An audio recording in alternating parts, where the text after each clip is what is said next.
Hello, welcome to Xylem teaching exams. ഞാൻ ലിയ. അപ്പൊ നമ്മുടെ മുന്നിലുള്ള ദിവസങ്ങൾ നല്ല രീതിയിൽ ഉപയോഗിച്ചു കഴിഞ്ഞാൽ നമുക്ക് ഈ വരുന്ന കേട്ടിട്ട് നല്ലൊരു മാർക്കോട് കൂടിയിട്ട് ക്വാളിഫൈ ചെയ്യാനായിട്ട് സാധിക്കും. അപ്പോ നമുക്ക് ആദ്യമായിട്ടാണ് നമ്മൾ എക്സാം എഴുതാൻ പോകുന്നത് എന്നുണ്ടെങ്കിൽ നമുക്ക് എക്സാമിനെ കുറിച്ച് യാതൊരു തരത്തിലുള്ള ഐഡിയ ഉണ്ടാവില്ല അല്ലെ. എങ്ങനെയാണ് പഠിക്കേണ്ടത്, വലിയൊരു സിലബസ് ആണ്, എങ്ങനെയാണ് നമ്മൾ അത് കവർ ചെയ്ത് പോകേണ്ടത്, അതിൽ തന്നെ ഇമ്പോർട്ടന്റ് ആയിട്ടുള്ള ഏരിയ ഏതൊക്കെയാണ്, അതിന്റെ മാർക്ക് ഡിസ്ട്രിബ്യൂഷൻ അനുസരിച്ച് എങ്ങനെയാണ് നമ്മൾ പഠിക്കേണ്ടത്, അങ്ങനെ ഒരുപാട് കാര്യങ്ങളിൽ നമ്മൾ ശരിയായിട്ടുള്ള തീരുമാനങ്ങൾ എടുക്കണം. ചിലപ്പോ ആ തീരുമാനങ്ങൾ തെറ്റിക്കഴിഞ്ഞാൽ നമുക്ക് എന്താണ്, നമുക്ക് പരീക്ഷയ്ക്ക് നമ്മൾ വിചാരിച്ച പോലെ മാർക്ക് സ്കോർ ചെയ്യാനായിട്ട് പറ്റില്ല. കൃത്യമായിട്ടുള്ള ഒരു സ്റ്റഡി പ്ലാൻ ഉണ്ടെങ്കിൽ വളരെ ഈസി ആയിട്ട് ക്രാക്ക് ചെയ്യാൻ പറ്റുന്ന ഒരു എക്സാം തന്നെയാണ് കാറ്ററ്റ് എന്ന് പറയുന്നത്. പക്ഷെ അതിന് എന്ത് വേണം? ഒരു സ്മാർട്ട് ആയിട്ടുള്ള ഒരു സ്റ്റഡി പ്ലാൻ നമുക്ക് ഉണ്ടായിരിക്കണം, ഒരു സ്ട്രാറ്റജി നമുക്ക് ഉണ്ടായിരിക്കണം. അപ്പോ നമ്മുടെ സൈലം കാറ്ററ്റിന് വേണ്ടിയിട്ടുള്ള കോഴ്സുകൾ പ്രൊവൈഡ് ചെയ്യുന്നുണ്ട്. കാറ്ററ്റ് കാറ്റഗറി 1നും കാറ്റഗറി 2നും അതുപോലെ തന്നെ 3ക്കും നമ്മൾ ക്ലാസ്സുകൾ പ്രൊവൈഡ് ചെയ്യുന്നുണ്ട്. വളരെ സിസ്റ്റമാറ്റിക് ആയിട്ടുള്ള രീതിയിലാണ് നമ്മൾ ക്ലാസ്സുകളെല്ലാം തന്നെ അറേഞ്ച് ചെയ്തിട്ടുള്ളത്. ഇപ്പോൾ കാറ്ററ്റ് ഏത് കാറ്റഗറിക്ക് എടുത്ത് നോക്കുവാണെങ്കിലും അത്യാവശ്യം വലിയ ഒരു സിലബസ് തന്നെയാണ് നമുക്ക് കവർ ചെയ്ത് പോകാനായിട്ടുള്ളത്. അപ്പൊ ആ ഒരു സിലബസ് ചിലപ്പോൾ നമുക്ക് ഒറ്റയ്ക്ക് ഇരുന്ന് പഠിക്കുമ്പോൾ കവർ ചെയ്യാനായിട്ട് പറ്റില്ല അല്ലെ. നമ്മൾ ഒരുപാട് റിസോഴ്സസ് നോക്കേണ്ടി വരും. നമുക്ക് ചിലപ്പോൾ വിചാരിച്ച പോലെ നമുക്ക് ഇൻഫർമേഷൻസ് കിട്ടണമെന്നില്ല.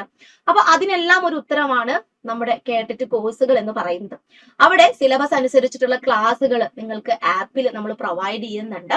നിങ്ങൾക്ക് എപ്പോഴാണോ ഫ്രീ ആവുന്നത്, നിങ്ങൾ എപ്പോഴാണോ പഠിക്കാനായിട്ട് റെഡി ആകുന്നത്, ആ സമയത്ത് നിങ്ങൾക്ക് എന്ത് ചെയ്യാം, കൃത്യമായിട്ട് പഠിക്കാനായിട്ട് സാധിക്കും. സിലബസ് അനുസരിച്ചിട്ടുള്ള ക്ലാസ്സുകളാണ് നമ്മുടെ ആപ്പ് വഴി നിങ്ങൾക്ക് ലഭ്യമാക്കുന്നത്. അതുകൂടാതെ തന്നെ നമ്മൾ ലൈവ് സെഷൻസും അറേഞ്ച് ചെയ്യുന്നുണ്ട്. ഈ ലൈവ് സെഷൻ എന്ന് പറയുന്നത് കുട്ടികൾക്ക് അവരുടെ ഡൗട്ട്സ് ക്ലിയർ ചെയ്യാനായിട്ടുള്ള ഒരു സെഷൻ കൂടിയാണ്. നമ്മൾ ഒരു വീക്കിൽ നമ്മുടെ ആപ്പിൽ കൊടുത്തിട്ടുള്ള ക്ലാസ്സുകൾ കാണുന്നു, അതിനുശേഷം ലൈവ് ക്ലാസ്സുകളിലേക്ക് അതേ ടോപ്പിക്സിന്റെ റിവിഷൻ തന്നെയാണ് നമ്മൾ നടത്തുന്നത്. അപ്പൊ നിങ്ങൾ ആപ്പിൽ കണ്ടിട്ടുള്ള ക്ലാസ്സുകളിൽ നിങ്ങൾക്ക് എന്തെങ്കിലും ഡൗട്ട്സ് ഉണ്ടെങ്കിൽ, എന്തെങ്കിലും മനസ്സിലാവാത്തതുണ്ടെങ്കിൽ നിങ്ങൾക്ക് ഫാക്കൽറ്റിയുമായി നേരിട്ട് നിങ്ങളുടെ ഡൗട്ട്സ് ക്ലിയർ ചെയ്യാനായിട്ട് സാധിക്കും. ഇനി അതുപോലെ തന്നെ നമുക്ക് കൂടുതൽ ക്വസ്റ്റ്യൻസ് വർക്ക്ഔട്ട് ചെയ്യാനായിട്ടും ഈ ഒരു ലൈവ് സെഷൻസിൽ കൂടെ സാധിക്കുന്നുണ്ട്. അപ്പൊ നമ്മുടെ ക്ലാസ്സുകൾ ഏപ്രിൽ 8 മുതൽ ആരംഭിച്ചിട്ടുണ്ട്. നിങ്ങൾ ഒട്ടും വൈകിട്ടില്ല. നമ്മുടെ കഴിഞ്ഞു പോയിട്ടുള്ള എല്ലാ ക്ലാസ്സുകളുടെയും റെക്കോർഡഡ് വേർഷൻ നിങ്ങൾക്ക് ആപ്പിൽ അവൈലബിൾ ആയിരിക്കും. അപ്പൊ ഓരോ ദിവസവും നമ്മൾ ഓരോ സബ്ജക്റ്റിന്റെയും ബേസിലുള്ള ടോപ്പിക്സ് അപ്ലോഡ് ചെയ്യും. അതനുസരിച്ച് നിങ്ങൾ എന്ത് ചെയ്യുക, ക്ലാസ്സുകൾ കാണുക, ലെക്ചർ നോട്ട് പ്രിപ്പയർ ചെയ്യാം. അതിനുശേഷം ലൈവിലേക്ക് വരിക. നമ്മൾ ആ ടോപ്പിക്സ് ഒന്നും കൂടെ റിവൈസ് ചെയ്യും, ക്വസ്റ്റ്യൻസ് നല്ല രീതിയിൽ വർക്ക്ഔട്ട് ചെയ്യും. അപ്പൊ ആ ടോപ്പിക്സ് ഒക്കെ നമുക്ക് നല്ല ഉറപ്പിച്ച് തന്നെ പഠിക്കാനായിട്ട് സാധിക്കും. 6 മാസമാണ് നമ്മുടെ കോഴ്സിന്റെ വാലിഡിറ്റി എന്ന് പറയുന്നത്. അതല്ലെങ്കിൽ നമ്മുടെ എക്സാം വരെ അല്ലെ. ചിലപ്പോൾ എന്താണ്, എന്തെങ്കിലും ഇഷ്യൂസ് ഒക്കെ കൊണ്ട് ചിലപ്പോൾ എക്സാം വൈകിപ്പോവാം. അപ്പൊ അങ്ങനെയാണെങ്കിലും നിങ്ങളുടെ കയ്യിൽ എന്തുണ്ടായിരിക്കും, നമ്മുടെ ക്ലാസ്സുകൾ ഉണ്ടായിരിക്കും. അപ്പൊ നല്ല രീതിയിൽ പഠിക്കുക. നമ്മുടെ സൈലത്തിന്റെ എല്ലാ ടീച്ചേഴ്സും നിങ്ങൾക്ക് വേണ്ടിയിട്ടുള്ള എല്ലാ നോട്ട്സും ക്വസ്റ്റ്യൻസും ഒക്കെ പ്രിപ്പയർ ചെയ്ത് നമുക്ക് ഒരുമിച്ച് എന്ത് ചെയ്യാം, ഈ വരുന്ന ഒരു കാറ്ററ്റ് എക്സാമിനെ നേരിടാം. അപ്പൊ നമ്മുടെ കോഴ്സിനെ കുറിച്ചിട്ടുള്ള കൂടുതൽ ഡീറ്റെയിൽസും കാര്യങ്ങളും ഒക്കെ അറിയാൻ വേണ്ടിയിട്ടും അതുപോലെ തന്നെ കോഴ്സിൽ ജോയിൻ ചെയ്യാൻ വേണ്ടിയിട്ടും നിങ്ങൾ എന്ത് ചെയ്യുക, നമ്മുടെ സ്ക്രീനിൽ കാണുന്ന നമ്പറിൽ കോൺടാക്ട് ചെയ്താൽ മാത്രം മതി. ബാക്കി ഡീറ്റെയിൽസും കാര്യങ്ങളൊക്കെ അവർ തരും. വളരെ സിസ്റ്റമാറ്റിക് ആയിട്ട് പഠിച്ചു പോവുക. കൃത്യമായിട്ടുള്ള ഒരു സ്റ്റഡി പ്ലാൻ നിങ്ങൾക്ക് ഉണ്ടായിരിക്കണം. അതനുസരിച്ച് പഠിച്ചു പോയി നമുക്ക് വളരെ എളുപ്പത്തിൽ എന്ത് ചെയ്യാം, ഈ ഒരു കാറ്ററ്റ് നമുക്ക് ക്രാക്ക് ചെയ്യാം. അപ്പോൾ ഈ ഒരു സെഷനിൽ നമ്മൾ കുറച്ച് ക്വസ്റ്റ്യൻസ് ആണ് നോക്കാനായിട്ട് ഉദ്ദേശിക്കുന്നത്. അപ്പോൾ അടുത്തൊരു എക്സാമിന് വേണ്ടി പ്രിപ്പറേഷൻസ് സ്റ്റാർട്ട് ചെയ്തിട്ടുള്ള കുട്ടികൾക്ക് കുറച്ചൊക്കെ ടെൻഷൻസ് ഉണ്ടായിരിക്കും അല്ലെ. ഇനി എക്സാം എന്നാണ് വരിക, ഞാൻ ഇപ്പൊ തന്നെ പഠിച്ചു തുടങ്ങണോ, ഞാൻ ഇപ്പൊ തന്നെ പഠിച്ചു തുടങ്ങിക്കഴിഞ്ഞാൽ ഞാനത് മറന്നു പോവോ, ഞാൻ എത്ര നാൾ പഠിക്കേണ്ടി വരും, ഇനി പഠിക്കണോ, ഇനി ടീച്ചറായിട്ട് ഞാൻ തുടരണോ എന്നുള്ള ഡൗട്ട്സ് ഒക്കെ ചിലപ്പോൾ നിങ്ങൾക്ക് ഉണ്ടായിരിക്കും. ആ ഡൗട്ട്സ് ഒക്കെ മാറ്റി വെക്കുക. നമ്മുടെ ഭാഗ്യം ഇവിടെ തന്നെയാണ്, ഒരു സ്കൂളിൽ തന്നെയാണ്. ഒരു ടീച്ചർ ആയിരിക്കാൻ വേണ്ടിയിട്ടാണ് നമ്മൾ എന്ത് ചെയ്തത്, DLED അതല്ലെങ്കിൽ ഒരു BEd കോഴ്സ് കഴിഞ്ഞ് നമ്മൾ പുറത്തേക്ക് ഇറങ്ങിയിട്ടുള്ളത്. അപ്പൊ ആ ഒരു സ്വപ്നത്തെ മുറുകെ പിടിക്കുക. അതിന്റെ ആദ്യത്തെ സ്റ്റെപ്പ് എന്നുള്ള രീതിയിൽ കാറ്ററ്റിനെ കാണുക. ആ ഒരു ബേസിക് ക്വാളിഫിക്കേഷൻ എത്രയും പെട്ടെന്ന് തന്നെ നേടിയെടുക്കാം. അപ്പോൾ ഇന്ന് ഞാൻ വളരെ എളുപ്പമുള്ള കുറച്ച് ക്വസ്റ്റ്യൻസും ആയിട്ടാണ് വന്നിട്ടുള്ളത്. പെഡഗോജി റിലേറ്റഡ് ആയിട്ടുള്ള ക്വസ്റ്റ്യൻസ് ആണ്. നമ്മൾ ഒരു ടീച്ചർ ആയി കഴിഞ്ഞാൽ ഒരു റിയൽ ക്ലാസ് റൂമിൽ നിന്ന് നമ്മുടെ മുന്നിലിരിക്കുന്ന കുട്ടികളെ എങ്ങനെയാണ് നമ്മൾ ഹാൻഡിൽ ചെയ്യേണ്ടത് അല്ലെ? വെറുതെ നമുക്ക് അറിയാവുന്ന കുറെ കാര്യങ്ങൾ കുട്ടികൾക്ക് പറഞ്ഞു കൊടുത്തു കഴിഞ്ഞാൽ അതൊരിക്കലും എന്താവില്ല, എഫക്റ്റീവ് ആയിട്ടുള്ള ഒരു ടീച്ചിങ് ലേണിംഗ് പ്രോസസ് ആയിട്ട് മാറില്ല. കുട്ടികൾ ചിലപ്പോൾ എന്ത് ചെയ്യുമായിരിക്കും, നമ്മൾ പറയുന്ന കാര്യങ്ങൾ കണ്ണടച്ചത് അവർ പഠിച്ചു വരുമായിരിക്കും, മാർക്ക് നേടുമായിരിക്കും. പക്ഷെ അവരുടെ ഫ്യൂച്ചറിൽ, നാളെയിലേക്ക് അവർക്ക് ചിലപ്പോൾ ഈ അറിവുകൾ ചിലപ്പോൾ ഉപയോഗപ്പെടുത്താൻ പറ്റണമെന്നില്ല. അപ്പൊ അതുകൊണ്ട് തന്നെ എഫക്റ്റീവ് ആയിട്ട് നമുക്ക് ഈ ടീച്ചിങ് ലേണിംഗ് പ്രോസസ് എങ്ങനെയാണ് കൊണ്ടുപോകാൻ പറ്റുന്നത്, എല്ലാ കുട്ടികളെയും എങ്ങനെയാണ് നമുക്ക് ലേണിംഗ് പ്രോസസ്സിൽ ആക്റ്റീവ് ആയിട്ടുള്ള രീതിയിൽ ഇൻക്ലൂഡ് ചെയ്യിക്കാനായിട്ട് പറ്റുന്നത്, അതൊക്കെ നമ്മൾ പഠിക്കുന്നത് എവിടെയാണ്? പെഡഗോജി എന്ന് പറയുന്ന ഒരു പോർഷനിലാണ്, അല്ലെ? നമ്മുടെ ക്ലാസ് എടുക്കുന്ന കുട്ടികള് പല തരക്കാരാണ്. എല്ലാവരും ഒരേ ഐക്യു ലെവലുള്ള, ഒരേ രീതിയിൽ അറ്റൻഷൻ ഉള്ള, ഒരേ രീതിയിൽ മോട്ടിവേറ്റഡ് ആയിട്ടുള്ള കുട്ടികളെല്ലാം നമ്മുടെ മുന്നിലുള്ളത്. ഇപ്പൊ എന്റെ ക്ലാസ് കേൾക്കുന്ന കുട്ടികളാണെങ്കിലും എന്താണ്, ഡിഫറെന്റ് ആണ്, അല്ലെ? എല്ലാ മനുഷ്യരും വ്യത്യസ്തരാണ്. ഒരാളെ പോലെ എന്താണ് വേറൊരാൾ ഉണ്ടാവില്ല. അപ്പോ നമുക്ക് എങ്ങനെയാണ് എഫക്റ്റീവ് ആയിട്ടുള്ള രീതിയിൽ ടീച്ചിങ് ലേണിംഗ് പ്രോസസ്സ് മുന്നോട്ട് കൊണ്ടുപോകാനായിട്ട് പറ്റുന്നത്, ഇതൊക്കെ എവിടെ ചെക്ക് ചെയ്യുന്നുണ്ട്? നമ്മുടെ കേട്ടറ്റ് എക്സാമിന്റെ ഭാഗമായിട്ട് നോക്കുന്നുണ്ട്. അപ്പൊ അങ്ങനെയുള്ള കുറച്ച് ക്വസ്റ്റ്യൻസുമായിട്ടാണ് ഞാൻ ഇന്ന് വന്നിട്ടുള്ളത്. ഒരു റിയൽ ക്ലാസ് റൂമിൽ നിന്നുകൊണ്ടുള്ള അത്തരത്തിലുള്ള ചോദ്യങ്ങളാണ്. നിങ്ങൾ എന്ത് ചെയ്യുക, ഇതിനുള്ള ഉത്തരങ്ങൾ നിങ്ങൾക്ക് കിട്ടുന്നുണ്ടോ എന്ന് പരിശോധിക്കുക. ഇനി ഇത് കിട്ടുന്നില്ല എന്നുണ്ടെങ്കിൽ നിങ്ങൾ എന്ത് ചെയ്യണം, ഒന്നും കൂടെ നല്ല രീതിയിൽ നിങ്ങളെ പഠനം മുന്നോട്ടേക്ക് കൊണ്ടുപോകണം. പെഡഗോജി എന്നൊക്കെ പറയുമ്പോൾ അവിടെ എന്താണ്, കൂടുതൽ ക്വസ്റ്റ്യൻസ് ആണ് വർക്ക്ഔട്ട് ചെയ്യേണ്ടത്, അല്ലെ? 4 ഓപ്ഷൻസും നമുക്ക് ഒരേപോലെ തോന്നും. അതില് മോസ്റ്റ് സ്യൂട്ടബിൾ ആയിട്ടുള്ളത് വേണം നമ്മൾ ഉത്തരമായിട്ട് സെലക്ട് ചെയ്യാൻ. അവിടെ മോസ്റ്റ് സ്യൂട്ടബിൾ ആയിട്ടുള്ള ഓപ്ഷൻ ഏതാണ് എന്ന് തെരഞ്ഞെടുക്കുന്നിടത്താണ് നമ്മുടെ വിജയം എന്ന് പറയുന്നത്. അപ്പൊ അത് വെറുതെ ഇരുന്ന് കഴിഞ്ഞാൽ നമുക്ക് അറിയാവുന്ന കാര്യങ്ങളാണ്, ഞാൻ പഠിച്ചതല്ലേ, എനിക്ക് പെഡഗോജി ക്വസ്റ്റ്യൻസ് ഒക്കെ അറിയാം, ഞാനതൊന്ന് വർക്ക്ഔട്ട് ചെയ്യണ്ട എന്നുള്ള മൈൻഡ് സെറ്റില് ഇരിക്കരുത്. ചെറിയ അറിവ് എന്ത് ചെയ്യും, ചിലപ്പോൾ നമ്മളതിനെ ഈ ഒരു എക്സാം ക്വാളിഫൈ ചെയ്യാനായിട്ട് ഹെൽപ്പ് ചെയ്യും. എനിക്കെല്ലാം അറിയാം എന്നുള്ള ഒരു ഭാവം നിങ്ങൾ വെടിയ, എനിക്കറിയാത്ത ഒരുപാട് കാര്യങ്ങൾ ചുറ്റിനുമുണ്ട്, അത് ഞാൻ ഇനിയും പഠിച്ചെടുക്കണം എന്നുള്ള ഒരു മനസ്സോട് കൂടി ഇരിക്കാം. നമുക്ക് ക്വസ്റ്റ്യൻസ് നോക്കിയാലോ. ഫസ്റ്റ് ക്വസ്റ്റ്യൻ, ക്ലാസ് റൂം അച്ചടക്കം എന്നതുകൊണ്ട് താങ്കൾ ഉദ്ദേശിക്കുന്നത് എന്താണ്? ഇതെന്താണ്? ശരിക്കും ഒരു ക്ലാസ് റൂമിൽ ഇരുന്ന് കഴിഞ്ഞാൽ എന്താണ്, ഒരു ക്ലാസ് റൂം അച്ചടക്കം എന്ന് പറഞ്ഞു കഴിഞ്ഞാൽ ആസ് എ ടീച്ചർ എന്നുള്ള നിലയിൽ എന്താണ് നിങ്ങൾ ഉദ്ദേശിക്കുന്നത്? Class room discipline. 4 ഓപ്ഷൻസ് നോക്കൂ. കണിശമായ പെരുമാറ്റം, കൃത്യമായ ശിക്ഷാരീതികൾ, അഭിലഷണീയമായ നിയമമാർഗങ്ങൾ പാലിക്കൽ, ഇവയെല്ലാം. ഇതിലെ ഏത് ഓപ്ഷൻ ആണ് നമുക്ക് ക്ലാസ് റൂം ഡിസിപ്ലിൻ എന്ന് പറയുന്ന ഒരു കോൺസെപ്റ്റുമായിട്ട് വളരെ അടുത്ത് കിടക്കുന്നത്? നമ്മൾ പഠിക്കുന്ന സമയത്തൊക്കെ നമ്മുടെ ടീച്ചേഴ്സ് നമ്മളോട് വന്ന് പറയുന്ന ഒരു കാര്യമാണ്, ഇതെന്താ ചന്തപ്പരയാണോ നിങ്ങൾ ഇങ്ങനെ സംസാരിച്ചുകൊണ്ടിരിക്കാനെന്നുള്ളത്, അല്ലെ? ഡിസിപ്ലിൻഡ് ആയിട്ടിരിക്കുക, നിങ്ങൾ ക്ലാസ്സിലല്ലേ ഇരിക്കുന്നത്, ഡിസിപ്ലിൻ നിങ്ങൾക്ക് വേണ്ടേ എന്നൊക്കെ നമ്മൾ കേട്ടിട്ടുണ്ട്. അപ്പൊ നിങ്ങളൊരു ടീച്ചറായിട്ട് നിങ്ങളുടെ ക്ലാസ് റൂമിലേക്ക് പോകുമ്പോൾ അവിടെ ഒരു ക്ലാസ് റൂം ഡിസിപ്ലിൻ എന്നുള്ളൊരു കോൺസെപ്റ്റ് കൊണ്ട് എന്താണ് നിങ്ങൾ ഉദ്ദേശിക്കുന്നത്? അവിടെ കൃത്യമായിട്ടുള്ള അല്ലെങ്കിൽ വളരെ സ്ട്രിക്റ്റ് ആയിട്ടുള്ള പെരുമാറ്റം കുട്ടികളെ പഠിപ്പിക്കുന്നതാണോ? അതല്ലെങ്കിൽ കുട്ടികൾക്ക് കൃത്യമായിട്ട് വർത്തമാനം പറയുന്ന കുട്ടി, അതല്ലെങ്കിൽ കുറുമ്പ് കാണിക്കുന്ന കുട്ടിക്ക് അടി കൊടുക്കുന്നു, വഴക്ക് പറയുന്നു, ഇമ്പോസിഷൻ കൊടുക്കുന്നു, അതാണോ? ഇനി അതും അല്ലെങ്കിൽ അഭിലഷണീയമായിട്ടുള്ള നിയമമാർഗങ്ങൾ പാലിക്കലാണോ? അഭിലഷണീയമായിട്ടുള്ള നിയമമാർഗങ്ങൾ എന്ന് പറയുന്നത് എന്താണ്? ഒരു ക്ലാസ് റൂമിൽ ആയിരിക്കുമ്പോൾ ഒരു കുട്ടി പാലിക്കേണ്ട ബേസിക് ആയിട്ടുള്ള ചില കാര്യങ്ങളുണ്ട്, അല്ലെ? അപ്പോ ക്ലാസ്സിൽ ശ്രദ്ധിച്ചിരിക്കുക, കൃത്യമായിട്ട് ഹോംവർക്കുകൾ ചെയ്യുക, മറ്റുള്ളവരെ ബുദ്ധിമുട്ടിക്കാതിരിക്കുക, വെറുതെ ക്ലാസ് എടുക്കുമ്പോൾ അപ്പുറത്തോന്ന് തോണ്ടി ഇപ്പുറത്തോന്ന് തോണ്ടാതിരിക്കുക, ഇതൊക്കെ എന്താണ്? ബേസിക് ആയിട്ടുള്ള കാര്യങ്ങളാണ്. അപ്പൊ ഇതൊക്കെ പാലിക്കലാണോ? ഇനി അതല്ലെങ്കിൽ എയും ബിയും സിയും ഉത്തരമായിട്ട് വരും. ഇവിടെ ഏതാണ് ഉത്തരമായിട്ട് വരിക? മോസ്റ്റ് സ്യൂട്ടബിൾ ആയിട്ടുള്ള ഉത്തരം എന്ന് പറയുന്നത് ഓപ്ഷൻ സി ആണ്, അല്ലെ? അഭിലഷണീയമായിട്ടുള്ള നിയമമാർഗങ്ങൾ പാലിക്കുക. വെറുതെ കുട്ടികൾ ചെയ്യുന്ന ചെറിയ തെറ്റുകൾക്ക് പോലും നമ്മൾ അവരെ ശിക്ഷിക്കുകയാണെങ്കിൽ അത് നെഗറ്റീവ് ആയിട്ടുള്ള ഒരു ഇമ്പാക്റ്റ് ആണ് കുട്ടികളിൽ ഉണ്ടാക്കിയെടുക്കുക. അതുകൊണ്ട് പോസിറ്റീവ് ആയിട്ടുള്ള രീതിയിൽ എങ്ങനെയാണ് നമുക്ക് കുട്ടികളെ ക്ലാസ് റൂമിൽ ഇൻക്ലൂഡ് ചെയ്യാൻ പറ്റുന്നത്, ആ രീതിയിലുള്ള പെരുമാറ്റങ്ങളാണ് നമ്മൾ ക്ലാസ് റൂമിൽ പ്രോത്സാഹിപ്പിക്കേണ്ടത്. ക്ലിയർ ആണല്ലോ? ഇനി അടുത്ത ക്വസ്റ്റ്യൻ, കോ എഡ്യൂക്കേഷൻ സമ്പ്രദായത്തിൽ എന്താണ് താങ്കൾ ചെയ്യുക? കോ എഡ്യൂക്കേഷൻ സമ്പ്രദായത്തിൽ എന്താണ് താങ്കൾ ചെയ്യുക? എന്താണ് ഈ കോ എഡ്യൂക്കേഷൻ എന്ന് പറഞ്ഞു കഴിഞ്ഞാല്? എന്താണ് കോ എഡ്യൂക്കേഷൻ എന്ന് അറിഞ്ഞു കഴിഞ്ഞാലേ നമുക്ക് അവിടെ എന്താണ് നമ്മൾ ചെയ്യാന്നുള്ള കാര്യം തീരുമാനിക്കാൻ പറ്റുള്ളൂ, അല്ലെ? അപ്പൊ ഈ കോ എഡ്യൂക്കേഷൻ എന്ന് പറഞ്ഞു കഴിഞ്ഞാല് ആൺകുട്ടികളുടെയും അതുപോലെ തന്നെ പെൺകുട്ടികളും ഒരുമിച്ച് പഠിക്കുന്ന ഒരു സമ്പ്രദായം, അതാണ് ഈ കോ എഡ്യൂക്കേഷൻ സമ്പ്രദായം എന്ന് പറയുന്നത്. ഓക്കെ, ഇത് മിക്സ്ഡ് എഡ്യൂക്കേഷൻ സിസ്റ്റം എന്ന പേരിലും അതുപോലെ തന്നെ കോ എഡ് എന്നുള്ള പേരിലും ഒക്കെ അറിയപ്പെടുന്നുണ്ട്. ഇവിടെ എന്താണ് നമ്മൾ പറഞ്ഞത്? ആൺകുട്ടികളും പെൺകുട്ടികളും ഒന്നിച്ചിരുന്ന് പഠിക്കുന്ന ഒരു സമ്പ്രദായം. അപ്പൊ അങ്ങനെയുള്ള ഒരു സമ്പ്രദായത്തില് തന്നിട്ടുള്ളതിലെ ഏത് കാര്യമാണ് നമ്മൾ ചെയ്യുക? ഫസ്റ്റ് ഓപ്ഷൻ എന്താണ്? ആൺകുട്ടികൾക്കും പെൺകുട്ടികൾക്കും വെവ്വേറെ ഇരിപ്പിടങ്ങൾ നൽകും. ബി, ആൺകുട്ടികൾക്ക് കൂടുതൽ പരിഗണന നൽകും. സി, ആർക്കും പ്രത്യേക പരിഗണനയൊന്നും നൽകില്ല. ഡി, ആവശ്യാനുസരണം ഇരിപ്പിടങ്ങൾ ക്രമീകരിക്കും. ഇതില് കോ എഡ്യൂക്കേഷൻ സമ്പ്രദായത്തിൽ നമുക്ക് ചെയ്യാൻ പറ്റുന്ന ഏറ്റവും നല്ല കാര്യം എന്താണ്? ആൺകുട്ടികൾ ഒരു സൈഡില് പെൺകുട്ടികൾ ഒരു സൈഡില് എന്നിരുത്തുന്നതാണോ? അതല്ലെങ്കിൽ ആൺകുട്ടികൾ കുറച്ചധികം ഉണ്ട് ക്ലാസ്സിൽ, അപ്പൊ അവർക്ക് കൂടുതൽ ശ്രദ്ധ കൊടുക്കാം, പരിഗണന കൊടുക്കാം എന്നുള്ളതാണോ? അതല്ലെങ്കിൽ ആർക്കും യാതൊരു തരത്തിലുള്ള പരിഗണനയും കൊടുക്കാതിരിക്കുന്നതാണോ? അതല്ലെങ്കിൽ കുട്ടികളുടെ ആവശ്യാനുസരണം നമ്മൾ എന്ത് ചെയ്യുന്നു? ഇരിപ്പിടങ്ങൾ ക്രമീകരിക്കുന്നതാണോ? ഇതിൽ ഏത് കാര്യമാണ് നമ്മൾ കോ എഡ്യൂക്കേഷൻ സമ്പ്രദായത്തില് ചെയ്യുന്നത്? ഏതായിരിക്കും ചെയ്യുന്നത്? ഓപ്ഷൻ ഡി ആണ് അല്ലെ.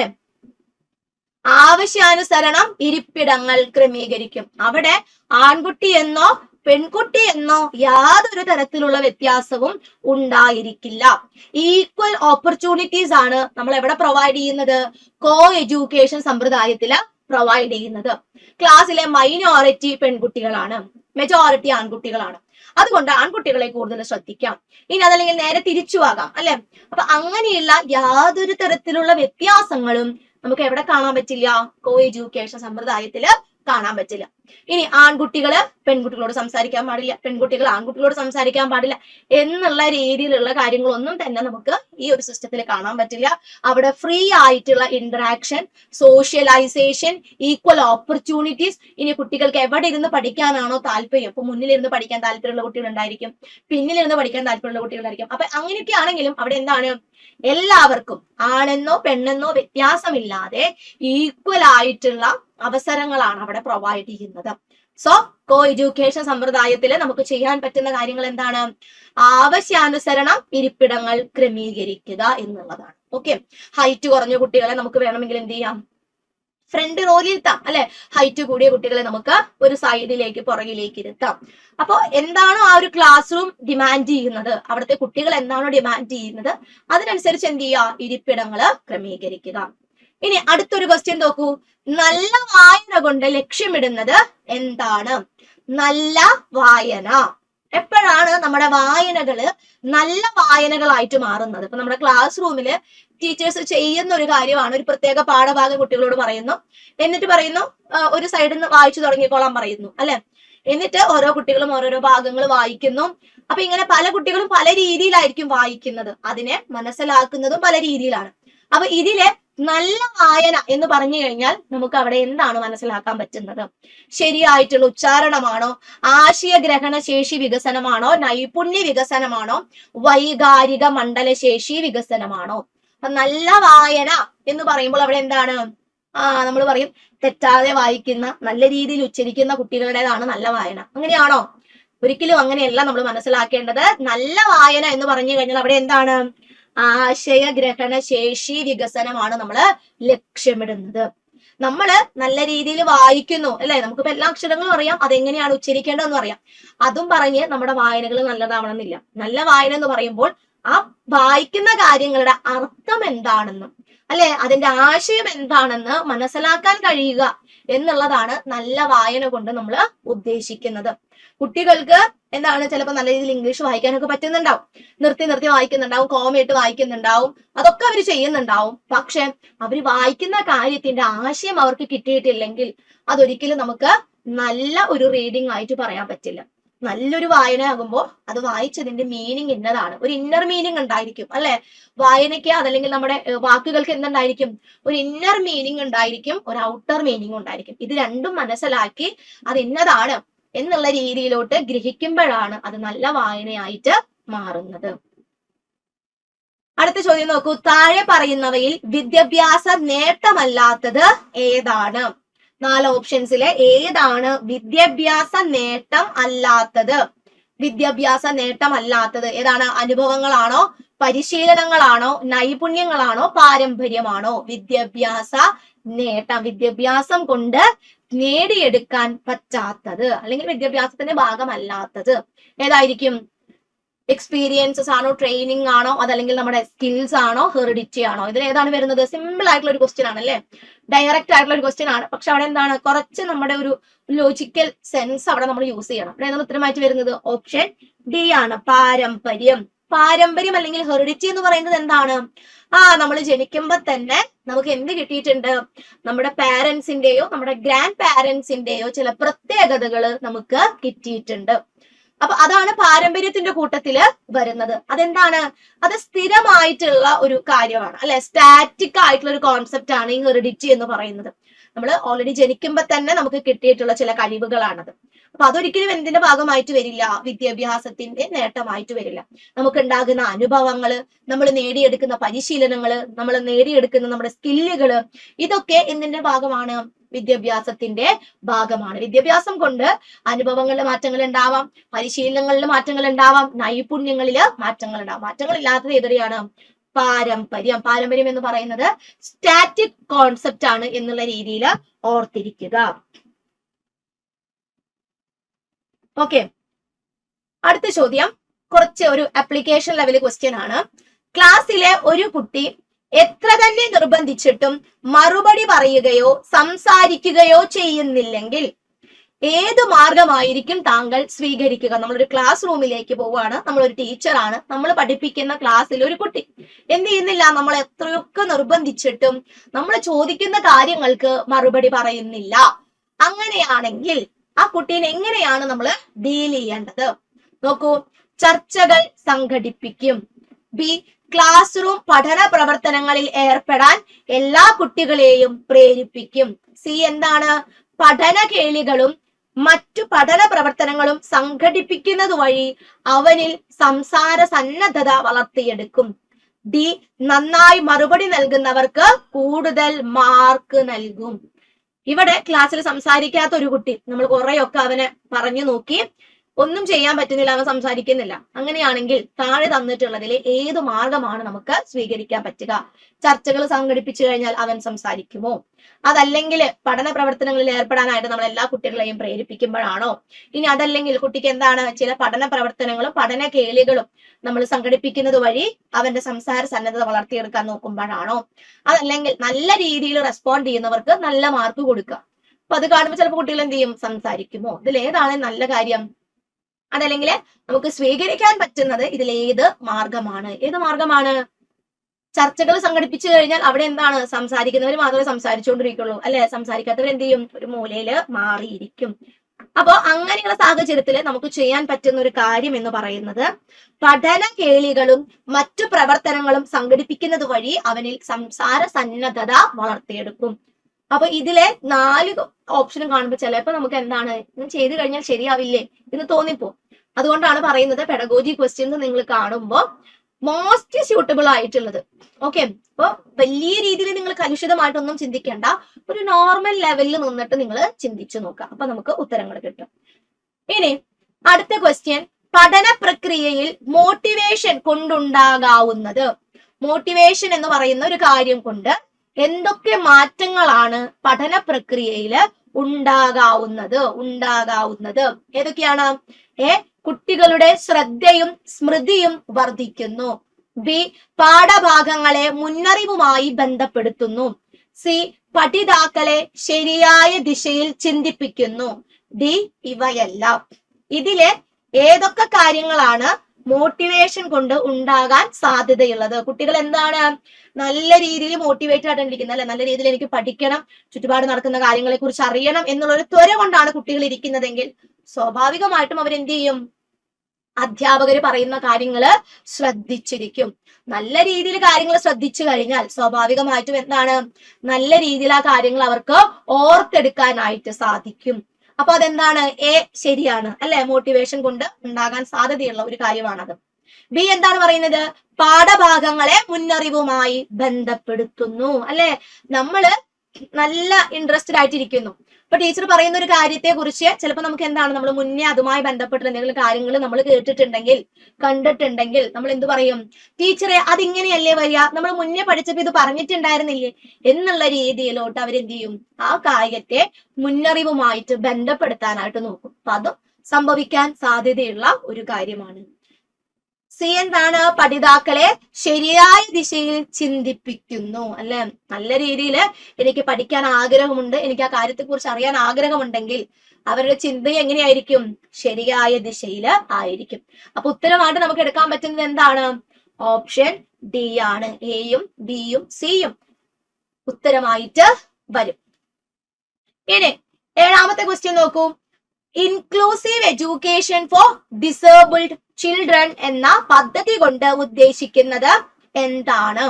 നമ്മൾ സിലബസ് എടുത്ത് നോക്കിക്കഴിഞ്ഞാൽ ഇപ്പൊ കേട്ടിട്ട് കാറ്റഗറി 1ന്റെ ആണെങ്കിലും 2ന്റെ ആണെങ്കിലും 3ന്റെ ആണെങ്കിലും നമ്മൾ കവർ ചെയ്തു പോകുന്ന ഒരു ടോപ്പിക് ആണ് ഇൻക്ലൂസീവ് എഡ്യൂക്കേഷൻ അല്ലെങ്കിൽ ചിൽഡ്രൻ വിത്ത് സ്പെഷ്യൽ നീഡ്സ് എന്നുള്ളത്. അപ്പൊ ആ ഒരു കോൺസെപ്റ്റ് കൊണ്ട് എന്താണ് അർത്ഥമാക്കുന്നത്? Inclusive education for disabled children എന്നുള്ള ഒരു പദ്ധതി കൊണ്ട് എന്താണ് ഉദ്ദേശിക്കുന്നത്? നോക്കൂ. ബുദ്ധിമാന്യമുള്ള കുട്ടികൾക്കുള്ള പശ്ചാത്തല സൗകര്യ വികസനം ഉറപ്പാക്കൽ. ബി പ്രത്യേക പരിഗണന അർഹിക്കുന്ന കുട്ടികൾക്കുള്ള സംഘലിത വിദ്യാഭ്യാസ പരിപാടി. സി ഭിന്നശേഷിയുള്ള കുട്ടികൾക്കുള്ള റെസിഡൻഷ്യൽ വിദ്യാഭ്യാസം. ഡി ഭിന്നശേഷിയുള്ള കുട്ടികൾക്ക് സമഗ്ര വ്യക്തിത്വ വികസന പദ്ധതി. ഇതിൽ ഏത് കോൺസെപ്റ്റിനെയാണ് നമുക്ക് inclusive education for disabled children എന്നുള്ള ഒരു കോൺസെപ്റ്റുമായിട്ട് കണക്ട് ചെയ്യാൻ പറ്റുന്നത്? കിട്ടിയോ? ബുദ്ധിമാന്യമുള്ള കുട്ടികൾക്ക് വേണ്ടി മാത്രമാണോ, അതല്ലെങ്കിൽ ഭിന്നശേഷിയുള്ള കുട്ടികൾക്ക് വേണ്ടി മാത്രമുള്ള റെസിഡൻഷ്യൽ പ്രോഗ്രാം ആണോ? ഇനി അതല്ലെങ്കിൽ ഇവിടെ എന്താണ്? ഭിന്നശേഷിയുള്ള കുട്ടികളുടെ സമഗ്ര വ്യക്തിത്വ വികസനമാണ് ലക്ഷ്യം വെക്കുന്നത്, അതല്ലെങ്കിൽ പ്രത്യേക പരിഗണന അർഹിക്കുന്ന കുട്ടികളുടെ സംഘലിത വിദ്യാഭ്യാസമാണ്. ഏതാണ് ഉത്തരമായിട്ട് വരുന്നത്? സിമ്പിൾ ആയിട്ടുള്ള ഒരു ചോദ്യമാണ് അല്ലെ? അപ്പൊ ഇവിടെ ഉത്തരമായിട്ട് വരുന്നത് ഓപ്ഷൻ ബി ആണ്. എന്താണ് ഈ ബി എന്ന് പറയുന്നത്? പ്രത്യേക പരിഗണന അർഹിക്കുന്ന കുട്ടികൾക്കുള്ള സംഘലിത വിദ്യാഭ്യാസം. അതായത് ചിൽഡ്രൻ വിത്ത് സ്പെഷ്യൽ നീഡ്സ് എന്നൊരു കോൺസെപ്റ്റ് ഞാൻ പറഞ്ഞു അല്ലെ? പ്രത്യേക പരിഗണന അർഹിക്കുന്ന കുട്ടികൾ. നമ്മൾ ഒരു ക്ലാസ് റൂമിലേക്ക് എൻ്റർ ചെയ്യുമ്പോൾ നമ്മുടെ മുന്നിലിരിക്കുന്ന കുട്ടികളൊക്കെ എങ്ങനെയാണെന്നാണ് ഞാൻ പറഞ്ഞത്? ഡിഫറെന്റ് ആണ് അല്ലെ? അവരുടെ ഐക്യുവിന്റെ കേസിൽ അവർ ഡിഫറെന്റ് ആയിരിക്കും, അവരുടെ പെരുമാറ്റങ്ങളുടെ കേസിൽ ഡിഫറെന്റ് ആയിരിക്കും, പല രീതിയിലായിരിക്കും അവർ കാര്യങ്ങൾ മനസ്സിലാക്കുന്നത്, കാര്യങ്ങൾ പഠിച്ചെടുക്കുന്നത്. ചില കുട്ടികൾ വളരെ പെട്ടെന്ന് പഠിക്കുന്നുണ്ടാവും, ചില കുട്ടികൾ തീരെ പഠിക്കുന്നുണ്ടാവില്ല, ചില കുട്ടികൾ സൈലന്റ് ആയിരിക്കും, ചില കുട്ടികൾ കുറച്ച് വയലന്റ് ആയിരിക്കും, ചില കുട്ടികൾക്ക് ലെക്ചർ മെത്തേഡ് പറയുമ്പോൾ കിട്ടുന്നുണ്ടാവും, ചില കുട്ടികൾക്ക് നമ്മൾ ഡയറക്റ്റ് ആയിട്ട് എന്ത് കൊടുക്കേണ്ടി വരും? എന്തെങ്കിലും ആക്ടിവിറ്റീസ് കൊടുക്കുമ്പോഴായിരിക്കും അവർക്ക് കാര്യങ്ങൾ മനസ്സിലാവുന്നത്. ചില കുട്ടികൾക്ക് നമ്മൾ ചിത്രങ്ങൾ കാണിച്ചു കൊടുക്കേണ്ടി വരും, വീഡിയോസ് കാണിച്ചു കൊടുക്കേണ്ടി വരും അല്ലെ? അപ്പോ പല തരത്തിലുള്ള കുട്ടികളാണ് നമ്മുടെ ക്ലാസ് റൂമിൽ ഇരിക്കുന്നത്. അപ്പൊ ഇങ്ങനെ പല തരത്തിലുള്ള കുട്ടികളുടെ ക്ലാസ്സിൽ ഉണ്ടാകുമ്പോൾ ഒരിക്കലും നമുക്ക് എന്ത് ചെയ്യാൻ പറ്റില്ല? ഒരേ രീതിയിലുള്ള ഒരു ടീച്ചിങ് മെത്തേഡ് നമുക്ക് അവിടെ യൂസ് ചെയ്യാൻ പറ്റില്ല അല്ലെ? അവിടെ പലതരത്തിലുള്ള ടീച്ചിങ് മെത്തേഡ്സ്, സ്ട്രാറ്റജീസ് നമ്മൾ ഉപയോഗിക്കേണ്ടതായിട്ട് വരും. അതിൽ തന്നെ നമ്മുടെ ക്ലാസ്സിൽ ചിലപ്പോൾ എന്തുണ്ടായിരിക്കും? ഡിസേബിൾഡ് ആയിട്ടുള്ള കുട്ടികൾ ഉണ്ടായിരിക്കും, ഇപ്പൊ ഫിസിക്കലി ഹാൻഡിക്യാപ്ഡ് ആയിട്ടുള്ള കുട്ടികൾ ഉണ്ടായിരിക്കും, വിഷ്വലി ഇമ്പയർഡ് ആയിട്ടുള്ള കുട്ടികൾ ഉണ്ടായിരിക്കും, ഹിയറിംഗ് ഇമ്പയർഡ് ആയിട്ടുള്ള കുട്ടികൾ ഉണ്ടായിരിക്കും, മെന്റലി റിട്ടാർഡഡ് കുട്ടികൾ ഉണ്ടായിരിക്കും, അതല്ലെങ്കിൽ ഐക്യു ലെവൽ കൂടുതലുള്ള കുട്ടികൾ ഉണ്ടായിരിക്കും. അപ്പൊ ഇങ്ങനെ പലതരത്തിലുള്ള കുട്ടികൾ ഉണ്ടാകുമ്പോൾ അവർക്ക് നമ്മൾ എന്ത് കൊടുക്കേണ്ടതായിട്ട് വരും? ഒരു സ്പെഷ്യൽ കെയർ അല്ലെങ്കിൽ ഒരു സ്പെഷ്യൽ അറ്റൻഷൻ നമ്മൾ കൊടുക്കേണ്ടതായിട്ട് വരും. അപ്പൊ അങ്ങനെയുള്ള കുട്ടികളെ നമ്മൾ എന്ത് ചെയ്യാണ്? ഒരേ ക്ലാസ് റൂമിൽ ഇരുത്തി പഠിപ്പിക്കുക എന്നുള്ളതാണ് ഇൻക്ലൂസീവ് എഡ്യൂക്കേഷൻ കൊണ്ട് ഉദ്ദേശിക്കുന്നത്. അപ്പൊ ഇത്രയേ ഉള്ളൂ ഇൻക്ലൂസീവ് എഡ്യൂക്കേഷൻ എന്ന് പറഞ്ഞു കഴിഞ്ഞാൽ. അവിടെ എന്താണ്? കുട്ടികളുടെ കഴിവുകളോ കഴിവുകേടുകളോ പരിഗണിക്കാതെ എല്ലാവരെയും ഒരേപോലെ പരിഗണിച്ച് ഒരേ കരിക്കുലത്തിന് കീഴിൽ ഒരേ സിലബസ് തന്നെ അവരെന്ത് ചെയ്യുന്നു? ഒരു ടീച്ചറിന്റെ അല്ലെ? ഒരേ ടീച്ചർ തന്നെയാണ് അവർക്ക് എന്ത് ചെയ്യുന്നത്? കാര്യങ്ങൾ പഠിപ്പിച്ചു കൊടുക്കുന്നത്. അപ്പോ ഇപ്പോ ഫിസിക്കലി ഹാൻഡിക്യാപ്ഡ് ആയിട്ടുള്ള കുട്ടി, അതല്ലെങ്കിൽ ഹിയറിംഗ് ഇമ്പയർഡ് ആയിട്ടുള്ള കുട്ടി, ആ കുട്ടീനെ നമ്മളൊരു സ്പെഷ്യൽ ക്ലാസ് റൂമിൽ കൊണ്ടുപോയി ഇരുത്തി കഴിഞ്ഞാൽ സ്വാഭാവികമായിട്ടും എന്ത് സംഭവിക്കും? ആ കുട്ടി ചിന്തിക്കും അല്ലെ, ഞാൻ അവരുടെ പോലെ ഒന്നുമല്ല, എനിക്ക് എന്തൊക്കെയോ പ്രത്യേകതകൾ ഉണ്ട്, അല്ലെങ്കിൽ എനിക്ക് അതിന് പറ്റില്ല, എനിക്ക് ഞാനൊരു ഇൻഫീരിയർ കോംപ്ലക്സ് അത്തരത്തിലുള്ള പ്രത്യേക പരിഗണന അർഹിക്കുന്ന കുട്ടികൾക്ക് സെപ്പറേറ്റ് ക്ലാസ് റൂമിൽ ഇരുത്തി കഴിഞ്ഞാൽ വരും. അപ്പൊ അങ്ങനെയുള്ള കാര്യങ്ങൾ അവോയ്ഡ് ചെയ്യാൻ വേണ്ടിയിട്ടാണ് നമ്മൾ എന്ത് ചെയ്യുന്നത്? ഇൻക്ലൂസീവ് എഡ്യൂക്കേഷൻ പ്രൊവൈഡ് ചെയ്യുന്നത്. ഇനി ഇൻക്ലൂസീവ് എഡ്യൂക്കേഷനുമായി ബന്ധപ്പെട്ട് ഒരുപാട് കാര്യങ്ങൾ നമുക്ക് പഠിക്കാനുണ്ട്, ഒരുപാട് നിയമങ്ങൾ വരുന്നുണ്ട്. അപ്പൊ ഇതിൽ നിങ്ങൾ ഓർത്തിരിക്കേണ്ട ഒരു കാര്യം എന്താന്ന് വെച്ച് കഴിഞ്ഞാൽ, ഇൻക്ലൂസീവ് എഡ്യൂക്കേഷന്റെ ഫൗണ്ടർ ആയിട്ട് വരുന്നത് നമ്മുടെ ഓവിഡ് ഡക്രോളി എന്ന് പറയുന്ന ഒരു വ്യക്തിയാണ്. മൂപ്പരാണ് എന്ത് ചെയ്യുന്നത്? ആദ്യമായിട്ട് ഈ ഒരു കോൺസെപ്റ്റ് അവതരിപ്പിക്കുന്നത്. ഓർത്തിരിക്കുക, ഓവിഡ് ഡക്രോളി.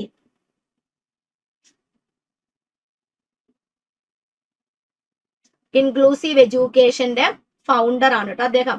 ഇതൊരു തവണ എക്സാമിന് ചോദിച്ചിട്ടുണ്ട്. അപ്പൊ പേര് മറന്നു പോകരുത്. ജീൻ ഓവിഡ് ഡക്രോളി എന്നാണ് അദ്ദേഹത്തിന്റെ മുഴുവൻ പേര്. നിങ്ങൾ എന്ത് ചെയ്യുക, ഷോർട്ട് ഫോമിൽ ഓർത്തിരിക്കുക, ഓവിഡ് ഡക്രോളി. ഇനി അടുത്ത ക്വസ്റ്റ്യൻ നോക്കൂ. താങ്കളുടെ ക്ലാസ്സിലെ ഒരു കുട്ടി താരതമ്യേന ഉച്ചത്തിൽ സംസാരിക്കുകയും സംസാരിക്കുമ്പോൾ മൈക്കിനോട് ചേർന്ന് നിന്ന് സംസാരിക്കുകയും ചെയ്യുന്നു. ചിലപ്പോഴൊക്കെ അവൻ പറഞ്ഞ കാര്യങ്ങൾ ആവർത്തിക്കാനും അധ്യാപകനോട് ആവശ്യപ്പെടുന്നുണ്ട്. അവനിൽ താങ്കൾ കാണുന്ന ന്യൂനത അല്ലെ, പോരായ്മ, അവന്റെ പ്രശ്നം എന്താണ് എന്നാണ് നമ്മളോട് ചോദിച്ചിട്ടുള്ളത്. എന്താണ് കുട്ടി കാണിക്കുന്നത്? അവൻ എല്ലാവരേക്കാളും ഉച്ചത്തിലാണ് സംസാരിക്കുന്നത്. പിന്നെ എന്ത് ചെയ്യുന്നുണ്ട്? സംസാരിക്കുന്ന സമയത്ത് അവൻ മൈക്കിനോട് വളരെ ചേർന്ന് നിന്നാണ് സംസാരിക്കുന്നത്. ചിലപ്പോഴൊക്കെ അധ്യാപകര് പറയുന്ന കാര്യങ്ങൾ അവൻ എന്ത് ചെയ്യുന്നുണ്ട്?